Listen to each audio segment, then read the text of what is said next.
घंटाकर्ण महावीर सर्वव्याधि निवारण सर्वोपद्रव संघात विद्रावणहर प्रिय कंठे जस्य महानीलं भूषणं जस्य पर्णगा तेजांसि तस्य देवस्य रक्षन्तु मम मन्दिरं भैरवाय नमस्तुभ्यं नमस्ते नंदिकेश्वर भाद्रव कृष्ण पंचम्यां रक्ष देव महेश्वरम।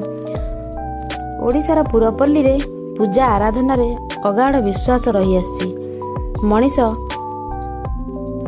बा ओडियाणीटी निष्ठा काष्ठा भक्ति और स्वस्तिर सहित बहुत पर्वपर्वाणी पालन करे। पांजीरे जगन्नाथक श्रीमंदिर रे मध्य एही सबु पर्व पालन करा जाए। ओडियाटी केबे वृक्ष को केबे पत्थर को केबे काष्ठ को केबे पितुला को पूजा करि थाए।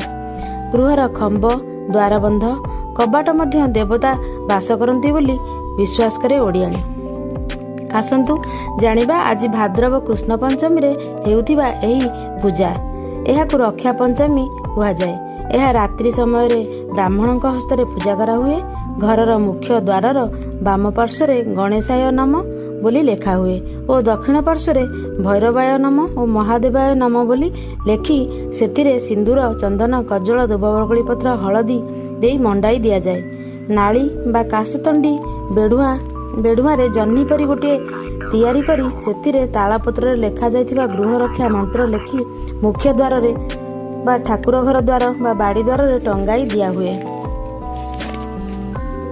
वर्ष सारा सेही मंत्र प्रभाव रे सर्प परी विषाक्त जंतु व्याघ्र भल्लुक परी हिंस्र जंतु चोर तस्कर और भूत प्रेतंक परी अशांत आत्मा ठारू घर निरापद रे रुहे बोली प्रगाढ़ विश्वास रही। एही तालपत्र मंत्रटी द्वारबंध उपरे थाई द्वारदेव गणेश देवदेव महादेव और महाकाल भैरवंक ठारू भैरवंक रूपरे गृह को रक्षा करती। एही पर्व समस्तଙ୍କ घरे देखा जाई नଥାଏ। प्रायतः किछि ब्राह्मणଙ୍କ घरे एही पर्व पालित हुए। विशेष करी श्री जगन्नाथଙ୍କର श्रीमंदिर रे रक्षा पंचमी अति जत्नपूर्वक प्रतिवर्ष भाद्रव कृष्ण पंचमी रे अति आडंबर भाव पालन हुए।